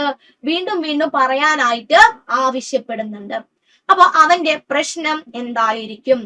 നിരീക്ഷണ ശേഷിയുടെ അഭാവം, വിശകലന ശേഷി കുറവ്, കേൾവിക്കുറവ്, ശ്രദ്ധക്കുറവ്. എന്തായിരിക്കും അവന്റെ പ്രശ്നം ശരിക്കും? കൃത്യമായിട്ട് നിരീക്ഷിക്കാൻ പറ്റാത്തതിന്റെ പ്രശ്നമാണോ? അതല്ലെങ്കിൽ കേട്ട കാര്യങ്ങൾ ശരിയായ രീതിയിൽ വിശകലനം ചെയ്യാൻ പറ്റാത്തതിന്റെ ബുദ്ധിമുട്ടാണോ? കേൾവിക്കുറവുണ്ടോ? ശ്രദ്ധക്കുറവാണോ? എന്തായിരിക്കും കുട്ടിക്ക് ഉണ്ടായിരിക്കുക? സിമ്പിൾ ആയിട്ടുള്ള ഒരു ക്വസ്റ്റ്യൻ ആണ് അല്ലെ. ഇവിടെ ഏതാണ്? ഓപ്ഷൻ സി അല്ലെ, കേൾവിക്കുറവാണ്. എന്ത് പറയുന്നുണ്ട്? എല്ലാവരും സംസാരിക്കുന്നതിനേക്കാൾ ഉച്ചത്തിലാണ് അവൻ സംസാരിക്കുന്നത്. കാരണം അവന്റെ വിചാരം എന്താണ്? അവന് പതുക്കെ സംസാരിക്കുമ്പോൾ ചിലപ്പോൾ അവൻ എന്താണ്, കേൾക്കാൻ പറ്റുന്നുണ്ടാവില്ല. സോ അവന്റെ വിചാരം എന്താണ്? ഞാൻ പറയുന്ന കാര്യങ്ങൾ അവർക്ക് കേൾക്കുന്നുണ്ടാവില്ല. സോ അവൻ എന്ത് ചെയ്യും? ഉച്ചത്തില് സംസാരിക്കും. ഇനി സംസാരിക്കുമ്പോ തന്നെ അവൻ എന്താണ്, മൈക്കയില് വളരെ ചേർന്ന് നിന്നിട്ടായിരിക്കും സംസാരിക്കുക. കാരണം അത്രയും അവന് കേൾക്കാൻ പറ്റുന്നില്ല. അവൻ പറയുന്ന കാര്യങ്ങൾ ചിലപ്പോലും അവന് ചിലപ്പോൾ കേൾക്കാൻ പറ്റുന്നുണ്ടാവില്ല. സോ അവൻ എന്ത് ചെയ്യും? മൈക്കയോട് വളരെ ചേർന്ന് നിന്ന് സംസാരിക്കും. ഇനി അധ്യാപകർ പറയുന്ന കാര്യങ്ങൾ അവന് കേൾക്കാൻ പറ്റുന്നുണ്ടാവില്ല. സോ അവൻ എന്ത് ചെയ്യും?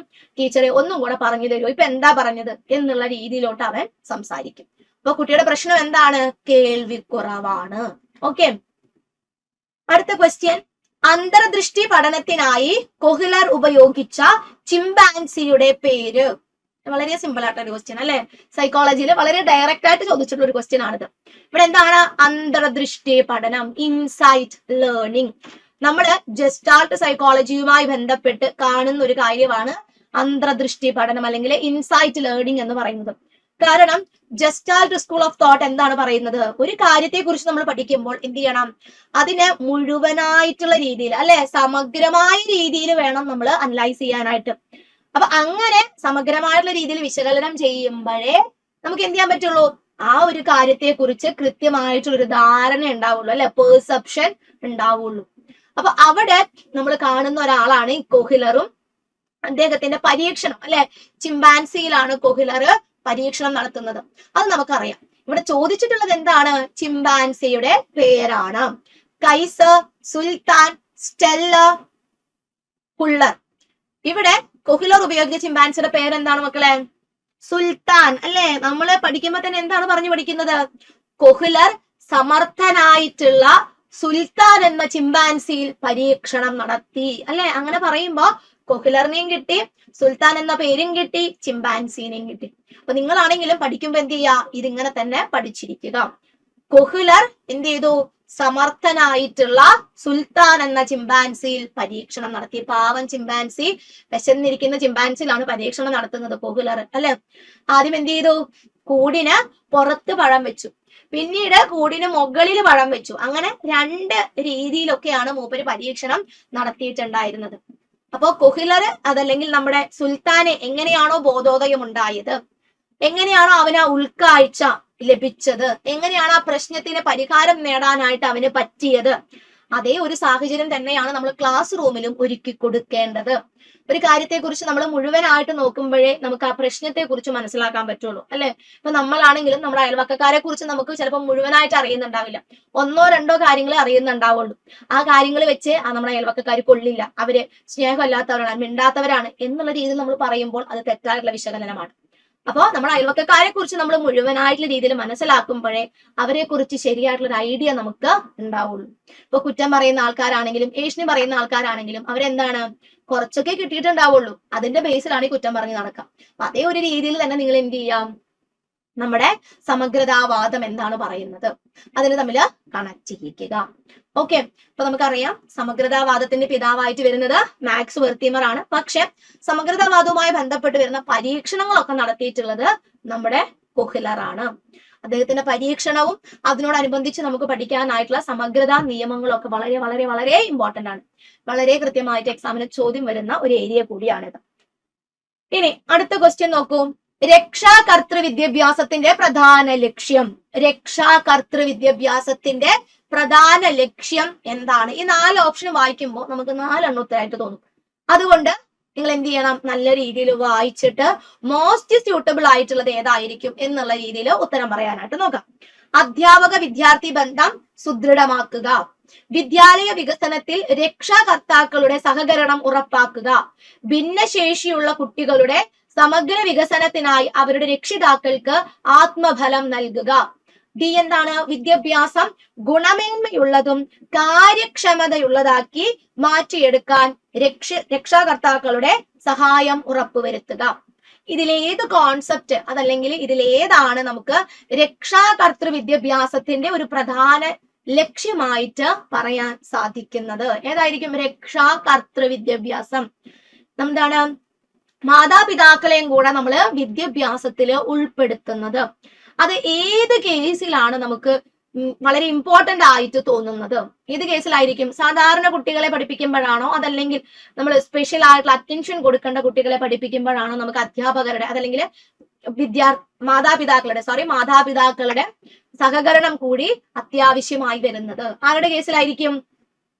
ഭിന്നശേഷിയുള്ള കുട്ടികളുടെ, അല്ലെ? കാരണം ഈ ഭിന്നശേഷിയുള്ള കുട്ടികളെ നമുക്ക് പഠിപ്പിക്കുന്ന സമയത്ത് അവിടെ നമുക്ക് കൃത്യമായിട്ട് ആരുടെ ഹെൽപ്പ് വേണം? അവരുടെ മാതാപിതാക്കളുടെ ഹെൽപ്പ് വേണം. കാരണം കുട്ടികളെ കുറിച്ച് നല്ല രീതിയിൽ അറിയാൻ പറ്റുന്നത് അവരുടെ പാരന്റ്സിനാണ്. അവർക്ക് ഏത് രീതിയിൽ പറഞ്ഞു കൊടുത്താലാണ് കാര്യങ്ങൾ കിട്ടുന്നത്, എപ്പോഴൊക്കെയാണ് അവർ ഡൗൺ ആയി പോകുന്നത്, എങ്ങനെയാണ് അവരെ മുന്നോട്ടേക്ക് കൊണ്ടുവരാൻ പറ്റുന്നത്, അവർ വീട്ടിൽ എങ്ങനെയൊക്കെയാണ് പെരുമാറുന്നത്, ഇതൊക്കെ കൃത്യമായ രീതിയിൽ മനസ്സിലാക്കിയെങ്കിലേ നമുക്ക് എഫക്റ്റീവ് ആയിട്ടുള്ള രീതിയിൽ അവർക്ക് വിദ്യാഭ്യാസം കൊടുക്കാനായിട്ട് സാധിക്കുള്ളൂ. സോ രക്ഷാകർതൃ വിദ്യാഭ്യാസത്തിന്റെ പ്രധാന ലക്ഷ്യം എന്ന് പറയുമ്പോൾ അവിടെ ഉത്തരമായിട്ട് വരുന്നത് എന്താണ്? ഭിന്നശേഷിയുള്ള കുട്ടികളുടെ സമഗ്ര വികസനത്തിനായി അവരുടെ രക്ഷിതാക്കൾക്ക് ആത്മഫലം നൽകുക, അല്ലെ? അവരെയും കൂടെ നമ്മൾ എന്ത് ചെയ്യുക? വിദ്യാഭ്യാസത്തിന്റെ ഭാഗമാക്കുക. എങ്ങനെയാണ് നല്ല രീതിയിൽ മുന്നോട്ടേക്ക് കൊണ്ടുപോകേണ്ടത് എന്നുള്ളത് അവരുടെ സഹകരണത്തിന്റെ ഒരു പിൻബലത്തോടു കൂടി ഉറപ്പാക്കുന്ന ഒരു രീതി. അടുത്ത ചോദ്യം, പഠന പ്രവർത്തനങ്ങളിലൂടെയും പഠനാനുഭവങ്ങളിലൂടെയും പഠിതാവിൽ സംഭവിക്കുന്ന വ്യവഹാര മാറ്റങ്ങൾ ഏതൊക്കെയാണ്? പഠന പ്രവർത്തനങ്ങളിൽ കൂടെയും പഠന അനുഭവങ്ങളിൽ കൂടെയും ഒരാളിൽ സംഭവിക്കുന്ന, ഒരു പഠിതാവിൽ സംഭവിക്കുന്ന വ്യവഹാര മാറ്റങ്ങൾ ഏതൊക്കെയാണ്? ജ്ഞാനാർജനം, ശേഷി വികസനം, മനോഭാവ വികസനം, ഇവയെല്ലാം ഏതൊക്കെ വരും? നമ്മൾ പുതിയ ലേണിംഗ് ആക്ടിവിറ്റീസ് ചെയ്യുന്നു, നമുക്ക് കുറേയധികം ലേണിംഗ് എക്സ്പീരിയൻസസ് ഉണ്ടാകുന്നു. അപ്പൊ ഇങ്ങനെയൊക്കെ ഉണ്ടാകുമ്പോൾ ഇവിടെ ഏതൊക്കെ കാര്യങ്ങൾ മാറ്റങ്ങൾ വരും? നമുക്ക് പുതിയ ചില കാര്യങ്ങളെ കുറിച്ച് മനസ്സിലാവും, അല്ലെ? പുതിയ അറിവുകൾ നമുക്ക് കിട്ടും, പുതിയ ചില ശേഷികൾ വികസിപ്പിക്കാനായിട്ട് സാധിക്കും, നമ്മുടെ മനോഭാവങ്ങളില് മാറ്റങ്ങൾ വരും, അല്ലെ? ഇതൊക്കെ തന്നെ എന്താണ്? പഠിതാവിൽ സംഭവിക്കുന്ന വ്യവഹാര മാറ്റങ്ങളാണ്. സോ ഉത്തരമായിട്ട് വരുന്നത് ഏതാണ്? ഓപ്ഷൻ ഡി ആണ്. ഇവയെല്ലാം തന്നെ ഏതിന്റെ ഭാഗമായിട്ട് വരുന്നതാണ്? പഠിതാവിൽ സംഭവിക്കുന്ന മാറ്റങ്ങളുടെ ഭാഗമായിട്ട് വരുന്നതാണ്. നെക്സ്റ്റ് ക്വസ്റ്റ്യൻ, വിദ്യാഭ്യാസ മനഃശാസ്ത്രം പരിശോധിക്കുന്നത്. ഇതിലേത് കാര്യമാണ് നമ്മൾ എഡ്യൂക്കേഷണൽ സൈക്കോളജിയുടെ ഭാഗമായിട്ട് പരിശോധിക്കുന്നത്? വിദ്യാഭ്യാസ ലക്ഷ്യം എന്തായിരിക്കണം? വിദ്യാഭ്യാസ പ്രക്രിയ എന്താണ്?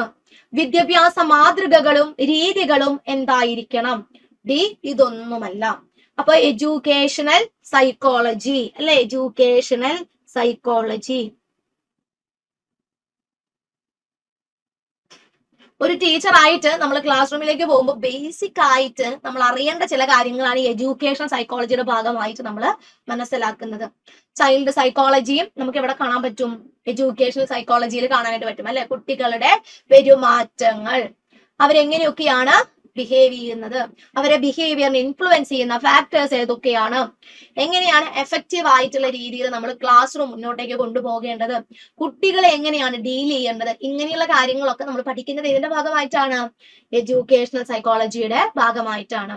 അപ്പൊ ഇതിൽ ഏത് കാര്യമാണ് നമുക്ക് ഈ ഒരു ക്വസ്റ്റ്യനുമായിട്ട് കണക്ട് ചെയ്യാൻ പറ്റുന്നത്? വിദ്യാഭ്യാസ ലക്ഷ്യം എന്തായിരിക്കണം എന്നതാണോ, വിദ്യാഭ്യാസ പ്രക്രിയയെ കുറിച്ചാണോ, വിദ്യാഭ്യാസ മാതൃകകളും രീതികളും എന്തായിരിക്കണം, എന്താണോ, ഏതാണ് ഉത്തരമായിട്ട് വരുന്നത്?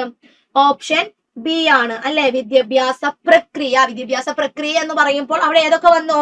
വിദ്യാഭ്യാസ ലക്ഷ്യങ്ങൾ വന്നു, വിദ്യാഭ്യാസ മാതൃകകൾ വന്നു, രീതികൾ വന്നു അല്ലെ. ഇതെല്ലാം ഇൻക്ലൂഡ് ആകുമ്പോഴാണ് അതെന്തായിട്ട് വരുന്നത്? ഒരു എഡ്യൂക്കേഷണൽ പ്രോസസ് ആയിട്ട് വരുന്നത്. ഓക്കെ, അപ്പൊ മോസ്റ്റ് സ്യൂട്ടബിൾ ആയിട്ടുള്ള തെരഞ്ഞെടുക്കുക എന്ന് പറഞ്ഞു കഴിഞ്ഞാൽ ഇങ്ങനെയാണ്. ഓക്കെ, അപ്പൊ സെറ്റാണെന്ന് വിചാരിക്കുന്നത്. ഇനി ഇതിന്റെ കൂട്ടത്തില് വിദ്യാഭ്യാസ മനഃശാസ്ത്രം എന്നുള്ളത് ഏത് ഭാഗത്തിലാണ് ഉൾപ്പെടുന്നത്? സൈക്കോളജിനെ നമുക്ക് 2 ബ്രാഞ്ചസ് ആക്കി തിരിക്കാൻ പറ്റും അല്ലെ. പ്യുവർ സൈക്കോളജിയും ഉണ്ട്, അപ്ലൈഡ് സൈക്കോളജിയും വരുന്നുണ്ട്. കേവല മനഃശാസ്ത്രം ഉണ്ട്, പ്രയുക്ത മനഃശാസ്ത്രവും വരുന്നുണ്ട്. ഇതിലെ വിദ്യാഭ്യാസ മനഃശാസ്ത്രം എന്ന് പറയുന്നത് അപ്ലൈഡ് സൈക്കോളജിയുടെ ഭാഗമായിട്ട് വരുന്ന ഒരു കാര്യമാണ്. ഓക്കെ, അപ്പോ അപ്ലൈഡ് സൈക്കോളജി എന്ന് പറയുന്നത് സൈക്കോളജിയിലെ കുറെ പ്രിൻസിപ്പിൾസും കാര്യങ്ങളൊക്കെ നമ്മൾ എന്ത് ചെയ്തിരിക്കുകയാണ്, ഓരോരോ പെർട്ടിക്കുലർ മേഖലകളില് ഫീൽഡിൽ അപ്ലൈ ചെയ്യുമ്പോഴാണ് അത് അപ്ലൈഡ് സൈക്കോളജി ആയിട്ട് വരുന്നത്. ഓക്കെ, നെക്സ്റ്റ് ക്വസ്റ്റ്യൻ, മൂല്യനിർണയത്തിന്റെ ഏറ്റവും അനുയോജ്യമായ രീതി ഏതാണ്? നമ്മള് മൂല്യനിർണയം നടത്തുമ്പോൾ അതിന് ഏറ്റവും അനുയോജ്യമായിട്ടുള്ള രീതി ഏതാണ്? വ്യക്തിപരമായിട്ട് നടത്തുന്നതാണോ, വ്യക്തിനിഷ്ഠമായിട്ട് നടത്തുന്നതാണോ, ഗുണപ്രദമായിട്ട് നടത്തുമ്പോഴാണോ, വസ്തുനിഷ്ഠമായിട്ട് നടത്തുമ്പോഴാണോ? ഇതിൽ ഏത് രീതിയാണ് മൂല്യനിർണയത്തിന് യോജിച്ച രീതി എന്ന് നമുക്ക് പറയാൻ പറ്റുന്നത്? ഏതായിരിക്കും? ഓരോ കുട്ടികളെയും നമ്മൾ സെപ്പറേറ്റ് എടുത്ത് മൂല്യനിർണയം ചെയ്യുന്നതാണോ, അതല്ലെങ്കിൽ ഓരോ കുട്ടികൾക്കും ചില പ്രത്യേകതകളുണ്ട് അതിന് നമ്മൾ കൂടുതൽ ഫോക്കസ് ചെയ്തുകൊണ്ട് എന്താണ് ഓരോ വ്യക്തികൾക്കും താല്പര്യപ്പെടുന്ന രീതിയിൽ മൂല്യനിർണയം നടത്തുന്നതാണോ, പിന്നെ അതല്ലെങ്കിൽ ഗുണപ്രദമാകുമ്പോഴാണോ, അതല്ലെങ്കിൽ ഒബ്ജക്റ്റീവ് അല്ലെ, എല്ലാ കുട്ടികളെയും ഒരേപോലെ നമ്മൾ പരിഗണിക്കുമ്പോഴാണോ? ഇവിടെ ഏതാണ് അനുയോജ്യമായിട്ടുള്ള രീതി? ഏതാണ്? സിമ്പിൾ ആയിട്ടുള്ള ഒരു കാര്യമാണ് അല്ലെ, വസ്തുനിഷ്ഠം. ഒബ്ജക്റ്റീവ് ആയിരിക്കണം. മൂല്യനിർണയം അല്ലെങ്കിൽ വാല്യുവേഷൻ എന്ന് പറയുന്നത് എപ്പോഴും എന്തായിരിക്കണം? Must be objective. അവിടെ ഒരു അധ്യാപകരുടെ പ്രത്യേക താല്പര്യങ്ങളോ ഇഷ്ടങ്ങളോ ഒന്നും തന്നെ നമുക്ക് കാണാനായിട്ട് പാടില്ല. ചില കുട്ടികൾ നന്നായി പഠിക്കും, അപ്പൊ നന്നായിട്ട് പഠിക്കുന്ന കുട്ടികൾ നല്ല മാർക്ക് സ്കോർ ചെയ്യണം എന്ന് വിചാരിച്ച് നമ്മൾ എന്ത് ചെയ്യാനായിട്ട് പാടില്ല? മൂല്യനിർണയം നടത്താനായിട്ട് പാടില്ല. എല്ലാ കുട്ടികൾക്കും ഒരേപോലെയുള്ള അതല്ലെങ്കിൽ ഒരേ രീതിയിൽ പങ്കെടുക്കാൻ പറ്റുന്ന, ഒരേ രീതിയിൽ അവരെ മൂല്യനിർണയം നടത്താൻ പറ്റുന്ന രീതിയിൽ വേണം നമ്മൾ എന്ത് ചെയ്യാനായിട്ട്?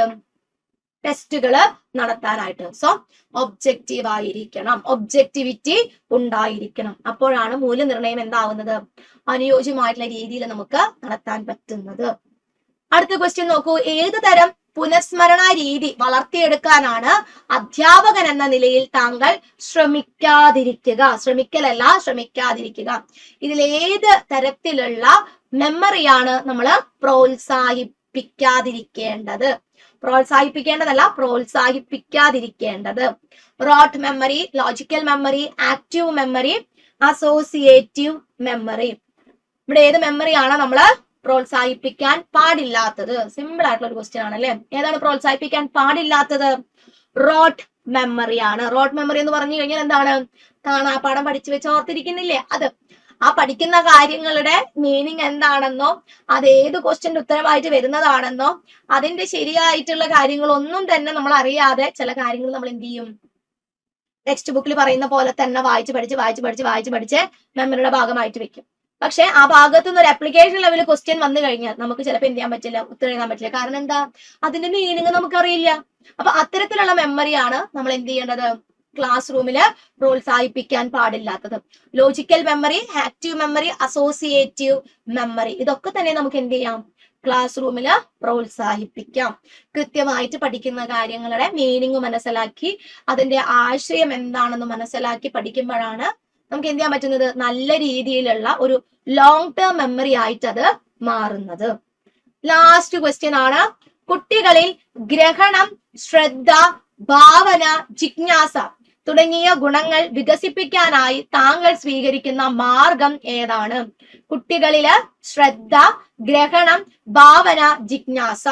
ഇത്രയും കാര്യങ്ങൾ വികസിപ്പിക്കാൻ നമ്മെ സഹായിക്കുന്ന മാർഗം ഏതായിരിക്കും? പാട്ട് പാടിപ്പിക്കുക, നൃത്തം ചെയ്യിപ്പിക്കും, പിന്നെന്താണ്, ചിത്രങ്ങൾ ശേഖരിക്കാൻ ആവശ്യപ്പെടും, കഥ പറഞ്ഞു കൊടുക്കും. ഇതിലേത് മാർഗം സ്വീകരിക്കുമ്പോഴാണ് കുട്ടികളിലെ ഗ്രഹണം, ശ്രദ്ധ, ഭാവന, ജിജ്ഞാസ ഇതൊക്കെ വളർത്തിയെടുക്കാനായിട്ട് പറ്റുന്നത്? പാട്ട് പാടിക്കുമ്പോഴാണോ, നൃത്തം ചെയ്യിപ്പിക്കുമ്പോഴാണോ, ചിത്രങ്ങൾ ശേഖരിക്കാൻ ആവശ്യപ്പെടുമ്പോഴാണോ, കഥകള് പറഞ്ഞു കൊടുക്കുമ്പോഴാണോ? എങ്ങനെയായിരിക്കും? ഏത് മാർഗത്തിൽ കൂടെയാണ്? കഥകൾ പറഞ്ഞു കൊടുക്കുമ്പോൾ, അല്ലെ? കഥകൾ പറഞ്ഞു കൊടുക്കുമ്പോൾ അവർക്ക് എന്താണ്, കൃത്യമായിട്ട് ആ കോൺസെപ്റ്റ് അവർക്ക് മനസ്സിലാവും. കഥകളാന്ന് പറയുമ്പോൾ അവിടെ എന്താണ്, കുട്ടികൾ ശ്രദ്ധിച്ചിരിക്കും, അല്ലെ? അവർക്ക് ഭയങ്കര ഇഷ്ടമാണ്. നെക്സ്റ്റ് എന്താണ്, ഒരു ക്യൂരിയോസിറ്റി അവരിൽ ഉണ്ടായിരിക്കും. പിന്നെ അതുകൂടാതെ കുട്ടികൾക്ക് എന്താണ്, അത് കൃത്യമായ രീതിയിൽ ഇമാജിനേഷൻ നടത്താനായിട്ടും സാധിക്കും. ഭാവനയില് കാര്യങ്ങള് മനസ്സിലാവും. അവരെന്ത് ചെയ്യും, മെന്റൽ ഇമാജിനേഷൻ നടത്തും. അപ്പൊ അതുകൊണ്ട് തന്നെ കഥകൾ പറഞ്ഞു കൊടുക്കലാണ് കുട്ടികളില് ശ്രദ്ധയും ഗ്രഹണവും ഭാവനയും ജിജ്ഞാസയും വളർത്തിയെടുക്കാൻ നമുക്ക് സ്വീകരിക്കാൻ പറ്റിയിട്ടുള്ള ഏറ്റവും നല്ല ഒരു മാർഗം എന്ന് പറയുന്നത്. ഇത്രയും ക്വസ്റ്റ്യൻസ് ആണ് നമ്മൾ ഈ ഒരു സെഷനിൽ കണ്ടതല്ലേ. 15ഓളം ചോദ്യങ്ങൾ നമ്മൾ കണ്ടു. ഫുൾ എന്താണ്, പെഡഗോജി റിലേറ്റഡ് ആയിട്ടുള്ള ക്വസ്റ്റ്യൻസ് ആണ്.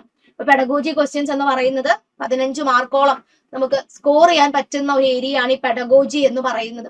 അപ്പൊ കേട്ടറ്റിനെ സംബന്ധിച്ചിടത്തോളം അവിടെ എന്താണ്, ഒരു നമ്മുടെ ടീച്ചിങ് സ്കില്ലും കൂടെ അവിടെ വിലയിരുത്തപ്പെടുന്നുണ്ട്. അപ്പൊ അതൊക്കെ പെഡഗോജി റിലേറ്റഡ് ആയിട്ടുള്ള ക്വസ്റ്റ്യൻസ് വഴിയാണ് വിലയിരുത്തപ്പെടുന്നത്. അങ്ങനെയുള്ള ക്വസ്റ്റ്യൻസ് കൃത്യമായ രീതിയിൽ വായിച്ച് ഏറ്റവും സ്യൂട്ടബിൾ ആയിട്ടുള്ളത് തെരഞ്ഞെടുക്കുക എന്നുള്ളതാണ് നമ്മുടെ ഒരു ടാസ്ക്. അപ്പൊ നല്ല രീതിയിൽ നിങ്ങൾ എന്ത് ചെയ്യുക, പഠനം മുന്നോട്ടേക്ക് കൊണ്ടുപോവുക. നമ്മുടെ എക്സാം വളരെ അടുത്ത് തന്നെയാണ് കിടക്കുന്നത്. നമ്മൾ എന്തായാലും ക്വാളിഫൈ ചെയ്യേണ്ട ഒരു എക്സാം ആണ്. അപ്പോൾ ഇഷ്ടത്തോടു കൂടി എന്ത് ചെയ്യുക, പഠിക്കുക, നല്ല രീതിയിൽ കാര്യങ്ങൾ ഓർത്തിരിക്കുക. സൈക്കോളജി നമ്മൾ പഠിക്കുമ്പോൾ തന്നെ അവിടെ എന്താണ്, ഒരുപാട് ന്യൂമോണിക് ടെക്നിക്സ് ഒക്കെ നമ്മൾ പഠിക്കുന്നുണ്ട്, അല്ലെ? അപ്പൊ അത്തരത്തിലുള്ള ടെക്നിക്സ് ഒക്കെ നിങ്ങൾ യൂസ് ചെയ്യുക. പഠിച്ച കാര്യങ്ങൾ കൃത്യമായ രീതിയിൽ ഓർത്തെടുക്കുക, റിവിഷൻസ് ചെയ്യുക, അല്ലെ? ഇപ്പൊ സൈലം ആണെങ്കിലും നമ്മൾ കേട്ടറ്റ് എക്സാം പ്രൊവൈഡ് ചെയ്യും, കേട്ടറ്റ് കോഴ്സുകൾ പ്രൊവൈഡ് ചെയ്യുന്ന സമയത്ത് കൃത്യമായിട്ട് നമ്മൾ റിവിഷൻ ടെസ്റ്റുകളും അതുപോലെ തന്നെ മോക്ക് ടെസ്റ്റുകളും നിങ്ങൾക്ക് തരുന്നുണ്ട്. നിങ്ങൾ പഠിച്ച കാര്യങ്ങൾ കൃത്യമായിട്ട് നിങ്ങളുടെ കയ്യിൽ തന്നെ ഉണ്ടോ? ഒരു ക്വസ്റ്റ്യൻ ഫോർമാറ്റിലോട്ട് വരുമ്പോൾ നമുക്ക് ശരിയായിട്ടുള്ള ഇത്തരം ഉത്തരം തിരഞ്ഞെടുക്കാനായിട്ട് പറ്റുന്നുണ്ടോ? ഇതൊക്കെ അറിയാൻ സാധിക്കുന്നത് റിവിഷൻസ് വഴിയാണ്. അപ്പൊ അത്തരത്തിലുള്ള റിവിഷൻസ് ഒക്കെ തന്നെയും നമ്മുടെ കോഴ്സുകളിൽ പ്രൊവൈഡ് ചെയ്യുന്നുണ്ട്. വളരെ സിസ്റ്റമാറ്റിക് ആയിട്ടുള്ള രീതിയിൽ പഠിക്കാൻ നിങ്ങൾ റെഡിയാണെങ്കിൽ ടീം സൈലം ഇവിടെ റെഡിയാണ്. അപ്പൊ നല്ല രീതിയിൽ പഠിക്കാൻ നിങ്ങൾ റെഡിയാണെങ്കിൽ നമ്മുടെ അടുത്തേക്ക് തന്നെ വരിക, നല്ല രീതിയിൽ പഠിക്കുക. അടുത്തൊരു ക്ലാസ്സിൽ, അടുത്തൊരു വീഡിയോയില് നമുക്ക് പുതിയ ചില വെറൈറ്റി ക്വസ്റ്റ്യൻസുമായിട്ട് വീണ്ടും കാണാം. താങ്ക്